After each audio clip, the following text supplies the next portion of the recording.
So, here we are again, another Dualsport adventure. I'm going to check out some water levels in a trail up here, so you can ride with me. We'll see what's what. And we'll talk about something that just happened to me. Well, it wasn't really a happening, it was just one of those silly things.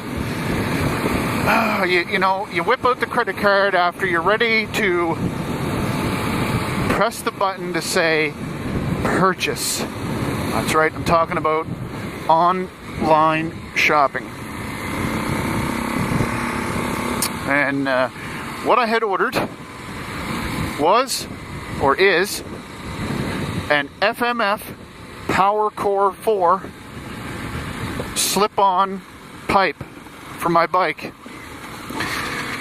And no sooner did I press that purchase button than did I find a bunch of YouTube videos talking about how the thing doesn't even fit the bike properly.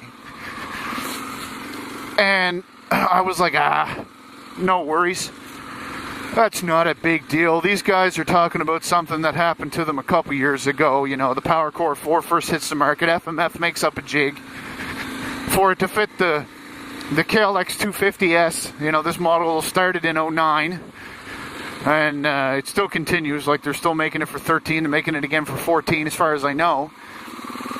And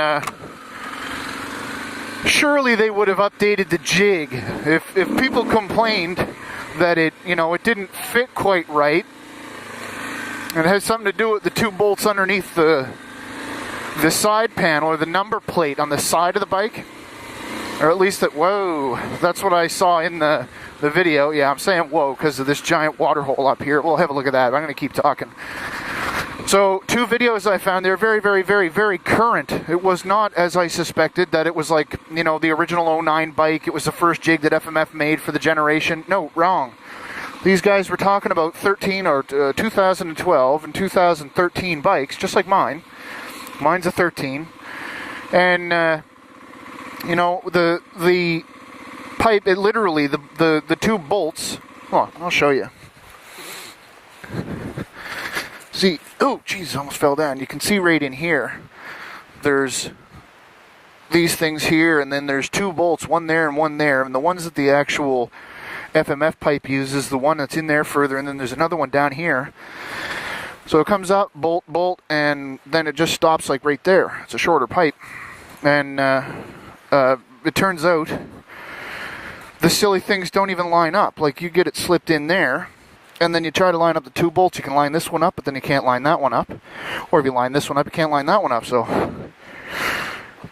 the two videos that I watched, the guy had to drill. Like, one guy drilled one hole bigger, and the other guy drilled the other hole bigger, and it didn't seem to matter either way. Both of them were able to make the thing fit, so,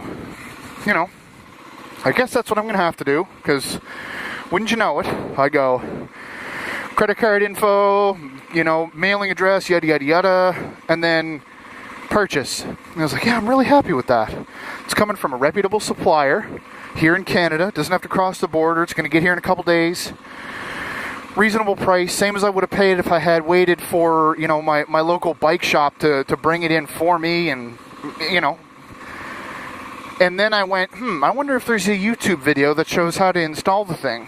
And like I say, the two that I found, the damn thing didn't even fit.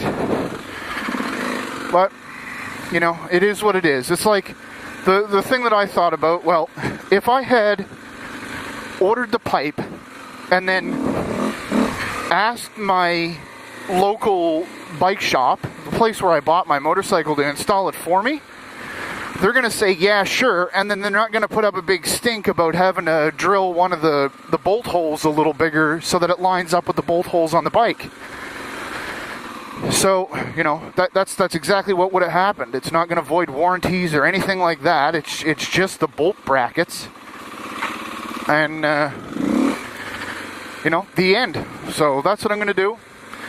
I should have that in a couple days, and in no time flat, I'll be posting a video about my experience installing it and starting the bike up with it for the first time, and I'll make sure I do a couple of samples so we get a good a good listen to the bike before and after from the exact same perspective in the exact same place, and really see what that means. But I think the biggest thing that I'm excited for is getting more out of my dyno jet kit, because I've got a fairly big main jet in my bike, and of course the needle and the spring and everything else I had to change with that carb jet kit, and it livens the bike right up over 4,000, 4,500 RPM when you start getting onto the main. It really does something for it. But